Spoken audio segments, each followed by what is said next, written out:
Hello students, नमस्कार। मैं M Barodia अभिव्यक्ति के माध्यम से आपसे मुखातिब हो रहा हूं। निश्चित रूप से हर एक वंचित और पीड़ित और शोषित को आरक्षण मिलना चाहिए, चाहे वो आर्थिक आधार पर शोषित हो, आर्थिक आधार पर पीड़ित हो या फिर वो सामाजिक आधार पर। भारत में जो आरक्षण की बुनियादी व्यवस्था थी वो सामाजिक रूप से पिछड़ेपन के आधार पर थी, लेकिन अब आर्थिक आधार को भी सम्मिलित किया गया। मुझे लगता है कि ये लोगों को आगे बढ़ाने के लिए और समाज को नई दिशा देने के लिए ठीक है, तथ्यात्मक है। ईडब्ल्यूएस के आरक्षण की प्रक्रिया पर जो विवाद है, क्या नीट यूजी की काउंसलिंग में वो बवाल मचाने वाला है। हाल ही के दिनों में पीजी की काउंसलिंग ईडब्ल्यूएस के आरक्षण को लेकर हुए विवाद और उपजे विवाद के कारण रोक दी गई थी। तो क्या नीट यूजी की काउंसलिंग पर भी इस प्रक्रिया को लेकर, इस आरक्षण के प्रोसेस को लेकर कोई सवाल या निशान है? नीट यूजी की काउंसलिंग भी क्या इस आरक्षण के कारण, ईडब्ल्यूएस आरक्षण प्रक्रिया में उपजे विवाद के कारण डिले होने वाली है? इन सब पर आज हम बात करेंगे। देखिए, हाल ही में 103वें संविधान संशोधन के द्वारा एक आरक्षण प्रक्रिया निर्धारित की गई, जिसमें इकोनॉमिकली वीकर स्टूडेंट्स के लिए 10% आरक्षण नौकरियों में और शैक्षणिक संस्थानों में तथा प्रवेश की प्रक्रिया में निर्धारित किया गया है। लेकिन सुप्रीम कोर्ट ने इस पर सवाल खड़े कर दिए हैं। सुप्रीम कोर्ट ने इसकी संवैधानिकता पर सवाल खड़े किए हैं, जो कि संविधान के 145वें अनुच्छेद में आता है। 145वें अनुच्छेद के भाग 3 में यह स्पष्टीकरण कहा गया है कि किसी भी कानूनन प्रक्रिया की संवैधानिक वैधता क्या है। उसके लिए सुप्रीम कोर्ट ने एक 5 सदस्यीय कमेटी बनाई है और सरकार से ये पूछा है कि ये जो आरक्षण प्रक्रिया है, इसके लिए आपके पास बैकग्राउंड या आधार क्या था। तो अब देखिए, जो संवैधानिक संशोधन है या संविधान की जो प्रक्रिया है, उसके अनुसार जो सवाल हवा में तैर रहे हैं और जो सवाल सुप्रीम कोर्ट ने सरकार से पूछे हैं वो क्या है। सबसे पहली बात, ईडब्ल्यूएस आरक्षण की पृष्ठभूमि क्या है।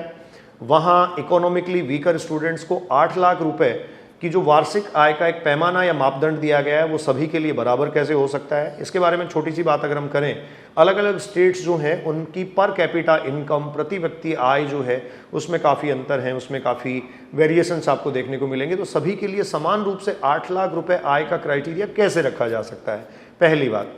दूसरा, सुप्रीम कोर्ट ये जानना चाह रहा है सरकार से कि ईडब्ल्यूएस के आरक्षण को लागू करने से पहले क्या आपने कोई स्टडी की है, आपने कैसे ये क्राइटेरिया डिसाइड किया, आपने पूरे देश के कुछ डेटाज क्या स्टडी किए हैं, क्या आपके पास कुछ तथ्यात्मक आंकड़े हैं जिनके आधार पर 10% आरक्षण जो है वो दिए जाने के लिए एक ही क्राइटेरिया रख लिया गया। तो इन सब बातों को लेकर अभी पीछे जो बवाल मचा, उसमें पीजी की जो काउंसलिंग प्रोसेस थी वो काउंसलिंग प्रोसेस रोक दी गई और उसके कारण रेजिडेंट डॉक्टर जो हैं वो हड़ताल पे चले गए थे और उनके बाद में उस प्रोसेस को डिले कर दिया गया है। और इसी प्रकार से समान रूप से जो यूजी की काउंसलिंग है वो भी शायद मुझे लगता है डिले होगी।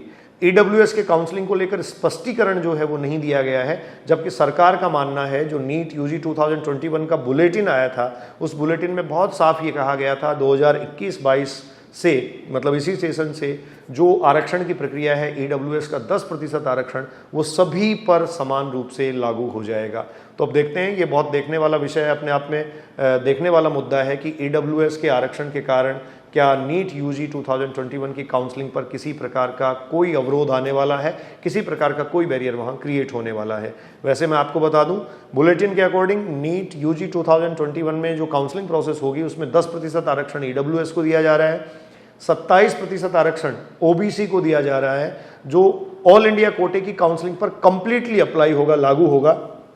इस पर सेपरेटली मैंने एक वीडियो बनाया भी था जिसमें हमने ये कहा था कि नीट ओबीसी में 2021 की जो काउंसलिंग होने वाली है उसमें 27% आरक्षण या रिजर्वेशन से क्या बदलने वाला है, क्या नीट ओबीसी की कट ऑफ नीचे आने वाली है। इसका सेपरेटली एक वीडियो हमने पहले से हमारे चैनल पे अपलोड किया हुआ है।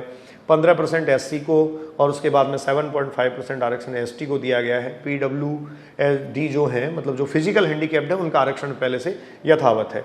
तो अब ये देखने वाली बात है कि क्या ईडब्ल्यूएस के आरक्षण के कारण किसी प्रकार से इस प्रक्रिया पर कोई व्यवधान आता है। हम सब वेट कर रहे हैं, हम सबको इंतजार है नीट यूजी काउंसलिंग 2021 जो है वो शुरू हो, उसके लिए ऑफिशियल नोटिफिकेशन आए। तो हम सब इंतजार कर रहे हैं, जैसे ही कोई अपडेट मिलता है हम फिर आपसे जुड़ेंगे नीट यूजी 2021 की काउंसलिंग को लेकर। Thank you.